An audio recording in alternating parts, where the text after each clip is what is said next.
Hi, and welcome to this installment of Frank and Mary in Hudson. With me is my co-host Janice Long, and we have two wonderful guests for you today. As you know, the purpose of this show is to introduce you to the people and the programs that you ought to know about as a Hudson senior. Everybody knows Janice. Of course, you have to know Janice, right? But one of the things that we've talked about in a couple of our previous programs has been the Daybreak program that has been going on now for a while, and Janice can talk a little bit about just how it started. But we wanted you to learn some more about that because it has been expanding now to a couple of other communities, and we wanted to talk about the program. And also, Janice was able to get Rebecca Gallo from Metro West Health Foundation, right? Which is the grant source for some of the funds to kind of talk about this program and others, right? And then Janice also invited Marie Kelly, who had come to this program a lot with her spouse. Mm-hmm. And so we were hoping to be able to talk about some of the issues that spouses deal with when you've got a spouse or a loved one who has got memory issues. So, Janice, thank you very much for being back, and thank you for inviting these wonderful guests.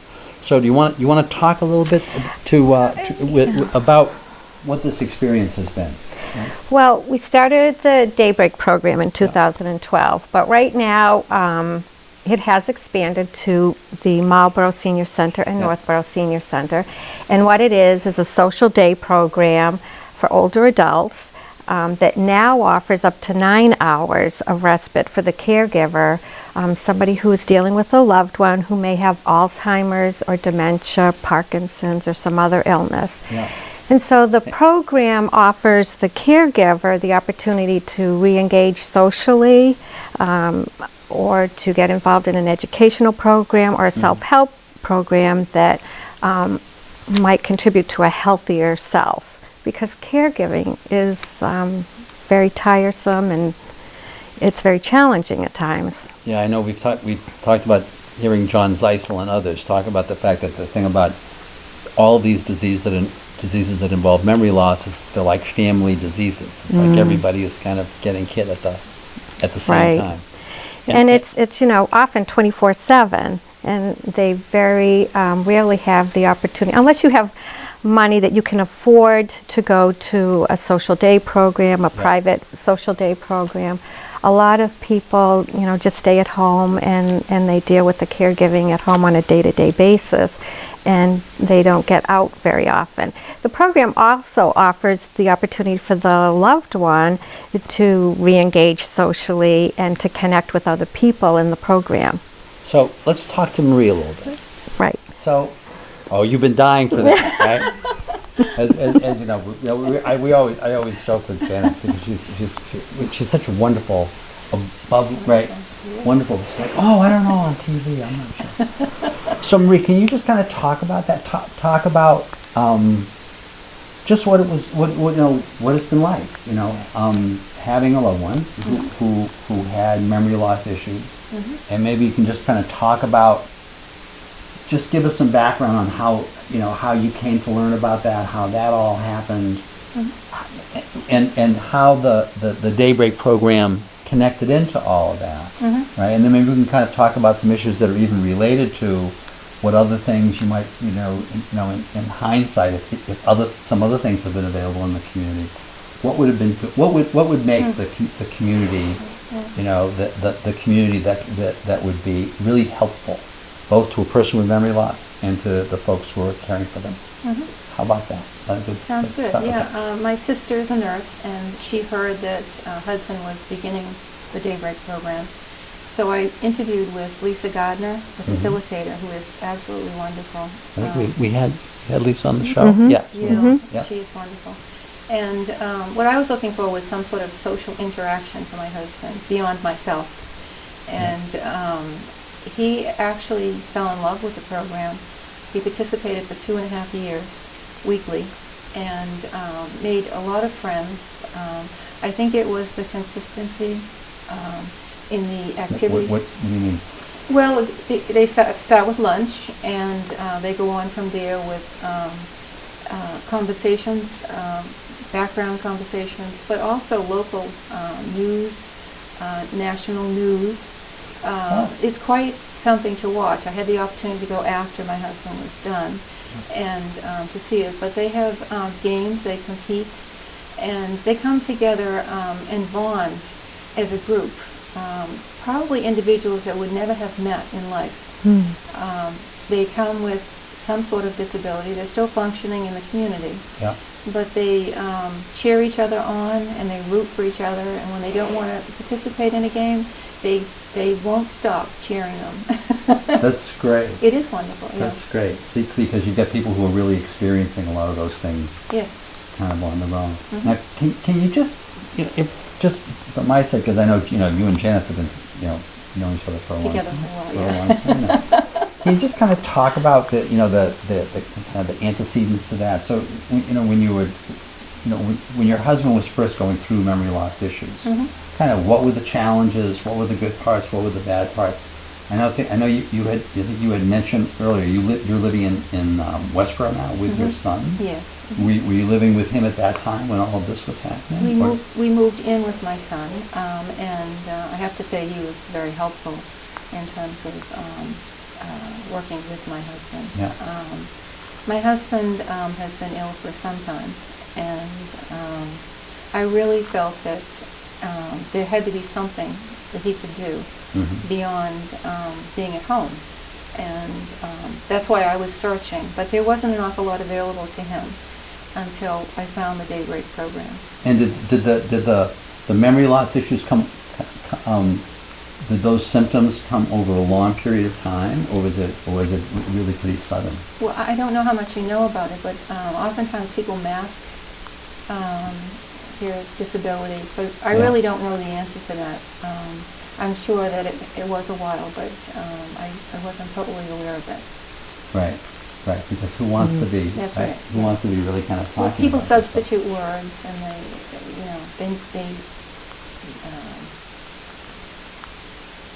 they do something different. That's a real challenge. Yes. So when you knew that when it became clear to you that your husband had pretty serious memory loss issues, at that point did you get a diagnosis from a doctor? Were you kind of intuiting this? How did you come to be sure? It's quite a process. It takes years, actually. Actually it was a year from the time I tried to find a neurologist before he actually saw a neurologist, and another year before they had an actual diagnosis. So. And was that because wasn't anybody around, or everybody was backed up? It was backed up. Yeah, that's really what it was. So in the meantime, I felt that the social interaction was important, and it kept him involved in the community and what was going on. So that's why I searched, and I was very fortunate to find Hudson. And the fact you had mentioned before that just connecting with other people, how that made a difference for him. And I can speak on behalf of my experience with my mother. I know I worked all day, and I had somebody stay with her in her home. And then I thought, well, maybe I'll see if Mom wants to go to Daybreak on Thursdays. And she loved the program. She went. She did. I would take her to work with me on Thursdays. That's great. And I didn't know this. she did, and she loved it as well. And it was connecting with people because as she was home, we've talked about this, people sometimes self-isolate because they know that there's something different about them now. And people don't come and visit like they used to. And so she was home with a caregiver and really not doing a whole lot except watching TV or putzing around the kitchen. Right. And so she really liked the social aspect of having lunch with other people, engaging in other activities, and they really have fun. Well, then this is no judgments whatsoever, which is unusual in regular, everyday activities. Oftentimes people are held back because they can't do what they used to do, or they're not exactly the way they used to be. So it's just a wonderful place to be. It's a moment in time, and it's been wonderful for him. So I guess I'd ask both of you then, because I didn't realize that your mother had been part of the program too. was there much resistance at first to his going or to her going to the program? I figured you probably made your mother go because it was you're the daughter, right? Yeah, I was just but she looked wondering. forward to it, actually. Yeah. Right. Yeah, there she was looked there was forward no to it. resistance whatsoever.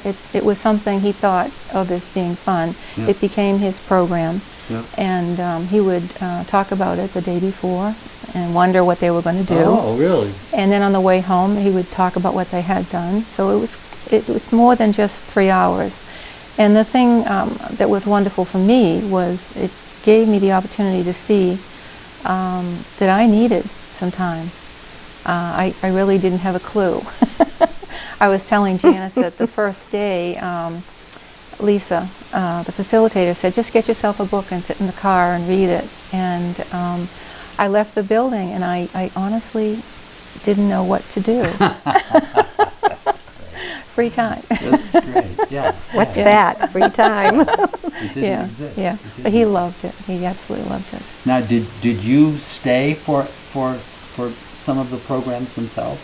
I didn't go in with him. I wanted it to be his program, I see. and that's the way it was developed. I see. I went after the fact. I went in, and I was amazed, really amazed. And from the times that you've been, even after the fact, did you Mm-hmm. have you seen those experiences of people kind of going in and initially being resistant, or do people typically just start off really wanting to be there? I have not seen resistance. Have you, Janet? We've had a couple that weren't sure they wanted to go. They did not want to leave their loved one because Yeah. they had been with them for so long. So it took a little bit for them to get used to being, I think we had one person it just didn't work. They had to go back home. But for the most part, And in that case, that was This- was that the caregiver, or was that the person who it had was memory the loss? it was the person who had the Who had the memory loss. Who It just was couldn't, just who couldn't handle it. no. Right. But for the most part, if people show resistance, it's very little. And until they get into the program and start interacting and they see that they are accepted, like you said, Yes. that makes all the difference. That's wonderful, yeah. Everybody wants to be with people that accept them. Mhm. And this program does that. And as you say, people who are, it's like you're getting cut some slack by your peers. Yes. It's not by somebody that you think is kind of like doing you a favor. Right. It's like, it's actually by your peers. That's the most interesting thing to me. Yeah. And among the caregivers, was there any, did you get to know any of the other caregivers? Yes, that happened. And Was that part of the program, or was that kind of more informal? no, somewhere into the first year, I think, Baypath did a program, 6 weeks, I think, for caregivers, which actually was very helpful in learning the need, Yeah. for taking care of yourself, which makes sense to me now. It didn't at the time. Yeah. But Well, of course, when you've been in the middle of it forever. right? exactly, yeah, you don't realize at all. But I did get to know some of the other families, and we would sit outside for a half an hour or so and talk. I've gone for coffee with some of the other caregivers, phone calls, so it really did help because you can compare, where they are, to what you're doing. Right.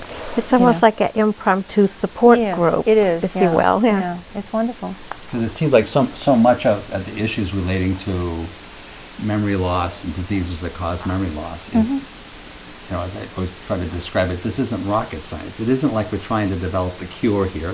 That would all be great. But we're trying to develop very practical, just ways of dealing with day-to-day problems. Yes. And probably nobody's better at doing that than somebody who's been a caregiver for a while, because Yes. they might have confronted it already. Exactly. Where you just kind of, because a lot of it's got to be trial and error, right? Well, it is, yeah.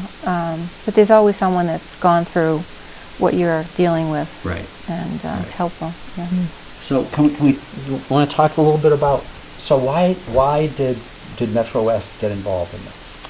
Yeah, so we've been, Or excuse me, to start off with, for the folks who are here, what is Metro West? Every once in a while, at least in the community of people who look for money, right? You hear about the Metro West Health Foundation, right? But beyond that, people I think have very little idea. Can you just kind of talk about that a little bit, and then talk about your interest in these issues, and then kind of how you got involved in it? Is that all right? I'll give you the super fast history of the foundation. Okay. So we were formed in the late 90s when Leonard Morse Hospital and Vermilion Union Hospital, which were two nonprofit hospitals, Yeah. sold to a for-profit entity. So when that happens, the funds from the sale go to a corresponding charitable purpose. So that's where the funds from the foundation come from initially. Oh, because you were because the hospitals were nonprofits. Yes. And now they're, a for-profit group, all it's them. I see. So we have an endowment that comes from there. So we fund essentially public health programs in 25 towns in Metro West. 25 towns, and how did that come about? So that was the towns that the hospitals served, according to the Attorney General. I see. And there's a special pot of money for Natick and a special pot for Framingham given the hospitals are in those towns. And so we've been. And it was a fairly substantial amount of money, if my So, recollection right serves. now, our endowment's about $100 million. $100 million. And then another 50 got added to it. Not nothing. That's Not not nothing. So the foundation's been around for quite a while. Yep, so we put right? about $5 million into the community every year. $5 million every year. Yep. It's just the numbers are, once again, for folks who are used to seeing grants in the, 1,000, you hear 1,000, they're like staggering numbers. It's a huge asset to the community, I would say. It's tremendous. Oh, it is. Yes. And our previous strategic plan really had a focus on healthy aging. That's kind of how we got here. And when we started talking to folks about healthy aging and what do older adults need, what are really the health needs, I'd say a few things really rose to the top and continue to rise to the top. Social isolation was a big one. Dementia and Alzheimer's. I'm just going to point the wires. That's good. That's good. And then caregiver support. Yeah. So those are sort of the three things we sort of kept hearing from all around us. And I think they're not easy issues to tackle. And the Boy, that they really that connects right into all of the issues around folks with memory loss. Absolutely. And I think isolation we see a lot with folks with any sort of chronic disease. Right. And their caregivers, isolation becomes a big issue. So I think we started sort of looking for some innovative ideas around this because there isn't a lot out there in terms of what works. Yeah. And we funded a few programs for caregivers. One in Medfield, which is similar to Daybreak, where they have folks come into the center. Yep. One in Franklin, where they actually have folks go to people's homes. And do sort of similar, just not medical, just kind of interact while the caregiver can go and do whatever they need to do outside the house. I see. And just as a curiosity, in that case, are those volunteers going to people's homes, and you train the volunteers? Is that staff? How is it? So it's paid staff. I see. And folks pay a small fee for the service. I think it's $10 an hour, maybe, similar to what we charge for Daybreak. Yeah. So way lower than we pay for absolutely. to your home. Right. So we're targeting folks that just can't afford to pay someone what the going rate is. So they actually go to the home and provide a respite They do, for the caregiver? But I think when sort of the Daybreak concept came up, it just sort of seemed to us like something that could really work. And I think the senior centers are places where folks already go there, they already trust the staff, they're already comfortable there, especially if some folks have been going there for a long time. So it just sort of makes sense for a venue. And I think, certainly the results have been tremendous from our point of view. So go back. It was Medfield. Medfield, and that's where you were putting folks in the home. No, so Medfield has a program similar to Daybreak where folks come to the center. I see. And is it at the senior center It's there at the also? senior center as well. See. So Franklin's the one where they go to the homes. Yes. So Franklin, they go to the homes. I see. And how long have those other programs been running? The Franklin and the Medfield? So Medfield's been about 5 years. So we funded it for 3 years, and now it's sustainable beyond our funding. So I want to say it's about 5. Franklin, 4 or 5, probably similar. And in Medfield, so I'm just curious because I think that's one of the reasons why we decided to do these shows was so that you could become aware not only of kind of what's going on in your own community, but also what's going on outside, so that you can kind of see, as I was mentioning earlier, kind of what kinds of things would you want to see, that could make that community be a kind of a better place, So how would you compare what's happened in Medfield? Are the programs run very similarly? The Medfield one to the Daybreak program? It sounds very similar. They have sort of paid staff come in. They do a lot of activities with the loved ones who are there, a lot of sort of stimulation, a lot of stuff on memory. From what I've heard from the director there is that sort of the same response, where the caregivers love the break, but also the folks that come really get a lot out of the experience as well. And I think the caregivers also get to kind of see, their loved ones can do something more, maybe, in some cases, which is actually nice as well. Yeah. And how does this program fit into the once again other stuff that Metro West has had an interest? Yeah, so I think around dementia, as you know as well, we've been looking at sort of age-friendly and dementia-friendly communities. Yeah. So in the dementia-friendly community space, really taking a community approach to supporting folks with dementia, because we know the number of folks over 65 are going up, and also the number of folks with dementia and Alzheimer's is also increasing. So really looking at how, like you said, we're not a foundation that's going to fund the cure. Again, that would be fantastic, and there are others working really hard on that. Right. But I think to sort of create environments where caregivers and folks with dementia and memory loss can really live a fulfilling life in their community. So training business folks, training retail folks to really be responsive, training first responders and police and fire to know if they go to a home and someone has memory loss, sort of how to react and what's the best thing to do. Yeah. I think it's been really effective in the communities that it started in. And are there particular communities right now that you're focusing on doing that? So we are funding Westboro. We just started funding, actually wrote down my list so I don't forget anybody. Hudson, Northborough, Marlboro. Yeah, because it was really, in many ways, groundbreaking. I think Yeah. to give those communities the ability to try to figure out a plan for kind of where they want it to go, right? And what else are you doing around, you had talked about social isolation and other issues that are related to seniors. Are there other particular things that are happening in other places that you think might be relevant here? One sort of big thing we funded through BayPath was the Caregiving Metro West website, which is for all the 25 towns we fund. And really it's just a resource they keep up to date of sort of everything a caregiver could possibly need to know. So where can you get a haircut? Bring your loved one with dementia to get a haircut, where they're going to be welcoming and kind of make that a good experience. Yeah. That's a fabulous website. It's a fabulous website. We make referrals to that all the time. Yes. Yeah, so that's one of the best ways we just to sort of get the right information out there. Okay. And do you fund that like on an ongoing basis? We have. I think our funding ended and they're fairly self-sustainable now with it. We try to make 3 to 5 year grants and then hopefully things sustain themselves. Now, the 2 programs you mentioned, are they self-sustaining at this point? They are. Really? I know Franklin got some grant in their formula money, so some state money for it, and Medfield charges a little bit more than we do, and they were able to sustain it that way. Yeah, that's always one of the Well, that's the big challenges. question. Yeah. And where do you think the foundation will be? What do you think they're doing going forward? You had mentioned that healthy aging was part of the original strategic plan of the foundation. Is that still in the mix, or is the foundation doing other things now instead?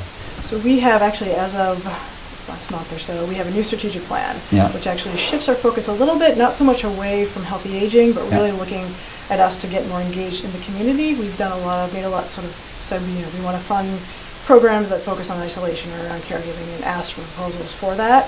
Whereas now we're looking to be a little more proactive and sort of going to the community and saying, okay, what's going to truly improve your health? Really knowing that I think some issues we've been focusing on still are most likely the right issues, and I think certainly older adults, given the demographic shifts, is not something we're going to stop funding anytime soon. But I think just a little different way of coming at it.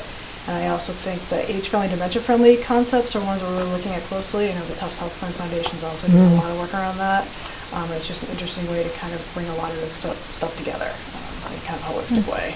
Right. It's been interesting to watch as the so-called age-friendly movement, which had been around for 15 or 20 years, right, has dealt with this kind of burgeoning, memory loss, dementia population, right, and trying to build into the programs the fact that that it just seems like it just has to be part of any kind of program that deals with seniors, is because that's where the issue shows up, right? So I'm interested now, as you're in terms of your new strategic plan. So will you be reaching out into what's the plan to execute the plan? Yeah, so we have 2. Is that a fair question? Absolutely. We have 2 initiatives that we're starting with, one in Framingham and one in Natick. In Framingham, really we're looking at South Framingham, which, if you know the demographics of Framingham, is sort of the region that has higher need. Right, so that's where Framingham Center is. Yes. South is, I always think of it as south of Route 9, kind of, right? Exactly. Yeah. So really looking at engaging the health department's going to lead that initiative, really looking at engaging community and residents and just really asking them, what do you need? What would truly improve your health? And then kind of going from there. And then in Natick, we're actually looking at an end-of-life conversation project, really trying to engage the community and talking about What do you want at the end of your life? What's going to make your life sort of the most enjoyable it can be? And having those conversations not at the end of life, but Before. now. Yeah, Absolutely. that's That makes important. sense. Yeah. So this sounds like the Honoring Choices program. Are you Oh, you're looking at right, it? yeah. Are you looking at a particular model for doing that? I know that once again, Janice, always cutting edge, right? Has been really interested in Hudson here about in really encouraging some kind of Honoring Choices. We're an Honoring Choices partner, as you are. Yes. Yep. Yes. But then there is also the, what is it called? The similar program done by the Institute for Healthcare. The Conversation Project. The Conversations Group. So are you using one of those models? So we've been tackling the Conversation Project. Their director actually lives in Wellesley. So we've been having conversations with her around kind of how they've done this around the country. I think the programs are very similar from what I've heard. Right. There's not a huge difference, but really just kind of trying to facilitate those conversations with folks. And then also the legal pieces and the healthcare proxies and that end of it as well. And that's kind of like an automatic. No, the reason why I ask is... Personal directives. Right. That's really important. Right. Because it might be interesting. Are you far enough along in Natick that it would be worth having somebody come over, excuse me, and talk about the Conversations Project, kind of as a complement to the Honoring Choices stuff that we've talked about? Yeah, we are just starting. We're just forming the steering committee, so I think maybe in a few months. Yes? Absolutely. And so now, Marie, I want to go back and talk about and ask you about kind of one of the questions that I started with. So from your perspective now, having gone through what you went through, you and your husband together, what kinds of things do you think would have made your life during those years, right, easier? When you were living in the both of you living in the community, obviously your husband wanting to stay at home, you wanting him to stay at home, but wanting to be in a community that's supportive of all of that, right? Can you think of things that would have been helpful in terms of improving those years? That's a broad question. It is, yeah. Well, for sure, if there had been some sort of a group of caregivers that I could have gone to understand, the process and what was ahead. Yeah. But also if the community itself, like Hudson, like some other communities, had the same program, I certainly think he would have gone sooner. That's without knowing anything else that's possible. Yeah. I mean, that certainly would have been helpful. Or a group of caregivers to get together in some way and at least express, what they were going through and maybe find some problem solving within that group. I don't know, really. I was just curious. I Yeah. was curious because I know that when we went through the Dementia-Friendly Communities effort, we kind of danced around that question of actually putting together a group of caregivers, Yes. right, and having them talk about, what might be useful in the community as opposed to just doing outreach into particular sectors. So I was just, Yeah, I was think that'd be curious about helpful. that. Yeah. Because that might be helpful. That might be helpful in a number of other communities. Sure.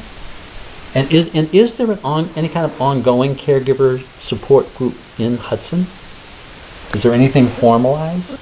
Not that I'm aware of. No. Not that I'm aware of. I believe that there might be something going on at one of the nursing homes, maybe Marlboro Hills. Yes.